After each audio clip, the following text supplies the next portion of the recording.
आप में से कितने सारे एस्पिरेंट्स बैंक एग्जाम 2026 के लिए प्रिपेयर कर रहे हैं और इस साल शॉर्ट इस एग्जाम को क्लियर करना चाहते हो? तो क्लियर करने के लिए आपको वो चीजें तो पता होनी चाहिए कि क्या आपको करना है और क्या नहीं करना है, दोनों ही पॉइंट।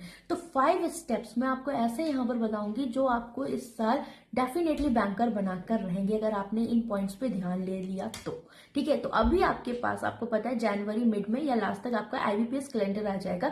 तो मतलब जनवरी से लेकर जून तक आपके पास 6 महीने का पूरा प्लान है। अगर आप बिगनर हो फिर भी जीरो से भी आप आराम से स्टार्ट कर सकते हो।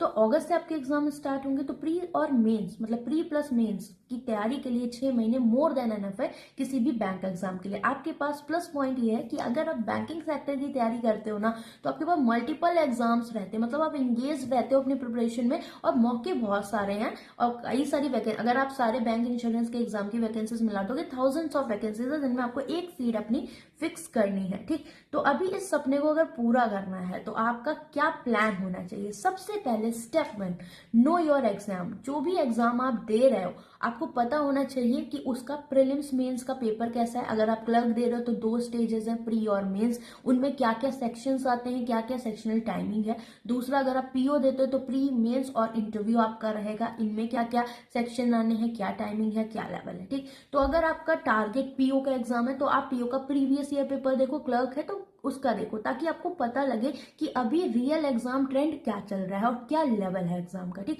उसके बाद आप एक मॉक दीजिए प्रीलिम्स का, क्लर्क प्रीलिम्स या पीओ प्रीलिम्स, जो भी आप टारगेट कर रहे हैं, तो आपको पता लगेगा आप कहाँ स्टैंड कर रहे हो। Now step 2, start your basics. ठीक, बेसिक्स में 3 कोर सब्जेक्ट हैं जो कि कॉमन है हर एक एग्जाम की, क्वांट, रीजनिंग और इंग्लिश। ठीक, तो इनके बेसिक्स स्टार्ट करने हैं, मतलब टॉपिक्स। सारे टॉपिक्स को पढ़िए, क्वांट के सारे टॉपिक्स रेडी करो। आप स्पीड मैथ से स्टार्ट करो। पहले कैलकुलेशन टेक्निक्स हो गई, लाइक स्क्वायर, क्यूब हो गया, परसेंटेज, फ्रैक्शन, ये बहुत इंपॉर्टेंट है। इसके बाद आप सिंप्लीफिकेशन हो गया, approximation, number series, wrong, missing, quadratic and arithmetic के टॉपिक्स एंड डीआई। ठीक, तो आपको इस तरीके से स्टेप बाय स्टेप करना है। और अर्थमेटिक स्टार्ट करो तो सबसे पहले परसेंटेज, रेशियो, प्रोपोर्शन, एवरेजेस और मिक्सचर एलिगेशन आपको फर्स्ट टाइम इसको कवर करना है। ठीक है, तो ये आपकी प्रायोरिटी मानी चाहिए, क्योंकि इन चैप्टर्स के बाद आप डीआईबी प्रीलिम्स की स्टार्ट कर सकते हो। तो आपको बेसिक्स कवर करने हैं, सेम रीजनिंग के लिए भी और इंग्लिश के लिए भी। इंग्लिश में क्या है, बहुत सारे बच्चे ग्रामर पूरे साल पढ़ते रहते हैं, नहीं करना आपको। आपको स्टार्टिंग से ही रीडिंग की हैबिट डालनी है। अपने प्रीवियस ईयर क्वेश्चन पेपर देखिए, प्री और मेंस के, साथ में अपना जो भी 1 महीना है ग्रामर के रूल्स हो गए, सब्जेक्ट वर्ब एग्रीमेंट हो गया, एरर्स हो गया, अपने जो सेंटेंस आपकी फ्रेमिंग होती है ना वो सही बैठ रही है कि नहीं, उसके लिए उतनी ग्रामर आपको पढ़नी है। और डेली एडिटोरियल स्टार्ट करने हैं। आप अगर आपका इंग्लिश सेक्शन उतना अच्छा नहीं है, आप अंडरस्टैंड नहीं कर पाते एडिटोरियल्स को, आप क्लासेस की मदद लीजिए, जहां पर आपको वो कैप्स भी मिल रही है, जहां पर आपको उससे रिलेटेड क्वेश्चंस भी मिल रहे हैं, एक्सरसाइज की, उसी पर बेस समटाइम्स आरसी आ जाते हैं। तो आप यूट्यूब पे बहुत सारे आपके सेशंस मिल जाएंगे ऐसे मॉर्निंग में, आप उनको कंटिन्यू करिए। 1 महीना लगभग करोगे, उसके बाद आपका कॉन्फिडेंस आ जाएगा रीडिंग में भी।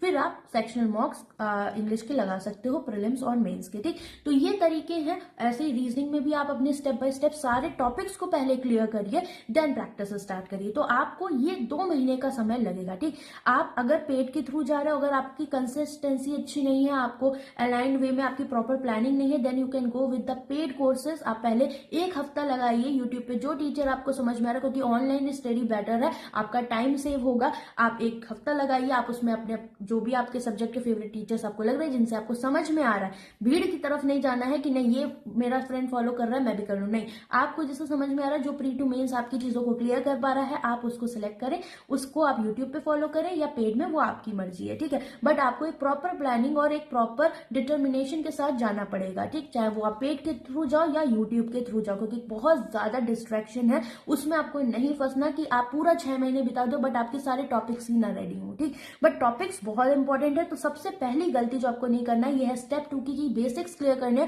और 2 महीने का समय आप आराम से लगाओ। ठीक है, इन तीनों सब्जेक्ट्स में आपको लगाना है। तो इसमें आपका क्या क्या पॉइंट रहेगा, एक तो आप टॉपिक्स प्रैक्टिस कर रहे हो। ठीक है, क्या नहीं करना है, ये नहीं कि क्लास कर दी हो गया काम, नहीं। जो टॉपिक कर रहे हो उसकी प्रैक्टिस बहुत इंपॉर्टेंट है, मतलब टॉपिक वाइज प्रैक्टिस आपकी कंटिन्यू होनी चाहिए।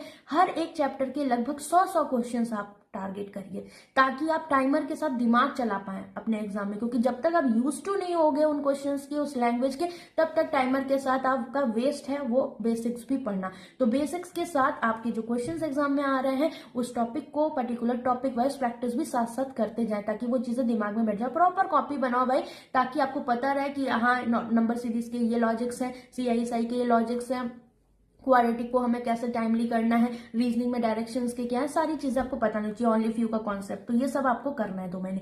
नाउ जो तीसरा महीना आपका आएगा उसमें आपको ये सारी चीजें टाइमर के साथ प्रैक्टिस करनी है। मतलब अब वो चाहे आप क्विजेस फॉर्मेट में करो, गाइडली पे बहुत सारी क्विजेस हैं, सबसे बेस्ट मटेरियल है डेली टारगेट के लिए PDF बंडल, वहां आपको टॉपिक वाइज भी मिल जाएगा, एग्जाम वाइज भी, हर एक चीज। तो मतलब जो आपकी इच्छा है प्रैक्टिस करने के लिए वो सारी चीजें आपको गाइडली के PDF बंडल में मिल जाएंगी, तो आप उसे ले सकते हो। ठीक, तो उसमें आपके पास डेली टारगेट के लिए इंपॉर्टेंट है मटेरियल होना, बहुत इंपॉर्टेंट है। ठीक है, प्री मेंस का पूरा मिलेगा, आप कहीं से भी पढ़ें, बट अपने पास सेल्फ प्रैक्टिस मटेरियल जरूर रखें, अदरवाइज आपको फायदा नहीं दिखेगा। ठीक, तो तीसरे महीने आपने ये किया। नाउ स्टेप, अब इसके बाद जो नेक्स्ट स्टेप आएगा, तो स्टेप 3 आपका मैंने बोला कि आपको 1 महीने प्रैक्टिस करनी है इस तरीके से। स्टेप 4 पे आप मेंस के क्वेश्चन स्टार्ट करोगे। आप चाहे टॉपिक वाइज स्टार्ट कर सकते हो, DI स्टार्ट कर सकते हो, पजल एंड क्योंकि आप एकदम से भागोगे ना, आप क्लासेस भी स्टार्ट कर सकते हो मेंस की। ठीक है, क्योंकि एकदम से आप मेंस पे जाओगे तो आपको टॉपिक्स या क्लासेस की हेल्प लगेगी। तो वो आप जो 4th स्टेप रहेगा, मतलब कि 3 महीने बीतने के बाद चौथे महीने आप पूरा 1 महीना मेंस की क्लासेस करिए,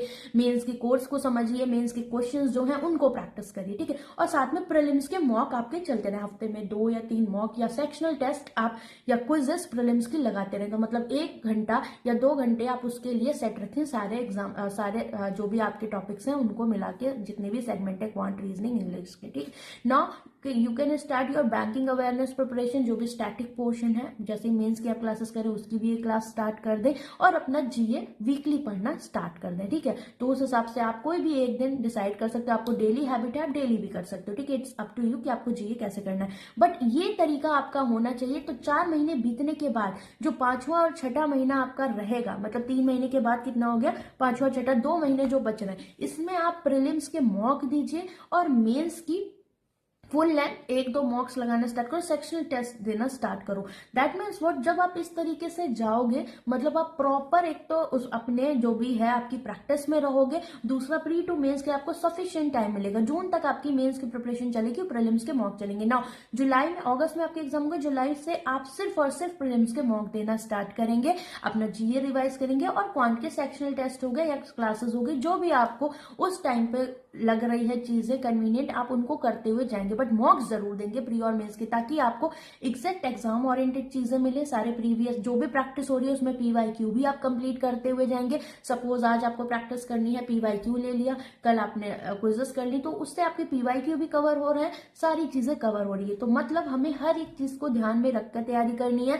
ये ना हो जून में कि मेरा ये टॉपिक नहीं रेडी, मुझे CISI नहीं आता, मुझे प्रोबेबिलिटी नहीं आता, एटलीस्ट मॉडरेट लेवल तक सब कुछ रेडी रखूं, क्योंकि एग्जाम में बहुत ज्यादा हैवी कुछ आएगा वो छोड़ना ही है मेंस में। ठीक, लेकिन अगर कुछ इजी लेवल का आ रहा है तो वो क्वेश्चन आपके हाथ से नहीं जाना चाहिए। यही है कंपटीशन जो आपको क्रैक करना है। ठीक, मतलब जो लोग छोड़ रहे हैं वहां तक आपको मॉडरेट लेवल तक जाना है। दैट मीन्स आपके साथ ये है कि आपको चीजें सारी आती हैं और आप अब प्रैक्टिस मोड में हो। तो मतलब जून तक आप सारी चीजों को कंप्लीट करके आप जुलाई से प्री और मेंस की सिर्फ प्रैक्टिस मोड में और रिवीजन में आप रहोगे, क्योंकि मल्टीपल एग्जाम्स आएंगे, ओवरलैप करेंगे, वहां पर आप कंफ्यूज होगे। तो जो बच्चा इस तरीके से तैयारी करेगा उसको कोई भी दिक्कत नहीं आनी है। ठीक, बाकी क्वांट का फाउंडेशन कोर्स हम स्टार्ट करेंगे दिसंबर लास्ट से या जनवरी से, तो आप मेरे साथ कनेक्ट हो सकते हो। उसमें प्री मेंस सारा मैं कवर करवाऊंगी, और बिल्कुल जिस तरीके से बता रही हूँ वैसे कि आपको क्या चीजें रिक्वायर्ड है पहले पढ़ने के लिए और किस तरीके से प्रैक्टिस करनी, तो प्रॉपर गाइडेंस आपको क्वांट के लिए मिल जाएगा। ठीक, इसके अलावा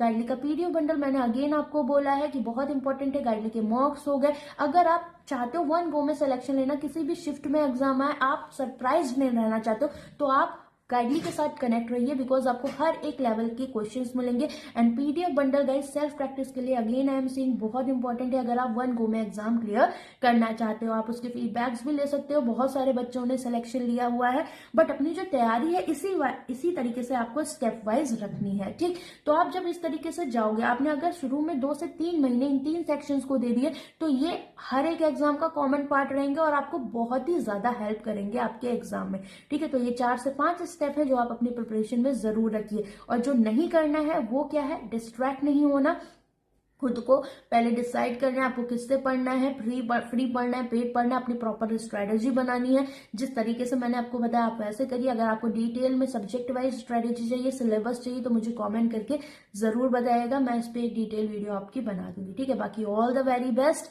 आपको कोई भी दिक्कत है प्रिपरेशन से रिलेटेड, आप क्वेश्चन पूछ सकते हो मेरे से, और मुझे कमेंट करके बताना कितने बच्चे मैनिफेस्ट कर रहे हैं कि इस साल 2026 में वो बैंकर बनकर रहेंगे। ठीक है, तो ऑल द वेरी बेस्ट, अच्छे से पढ़ाई करो, बाय बाय, टेक केयर।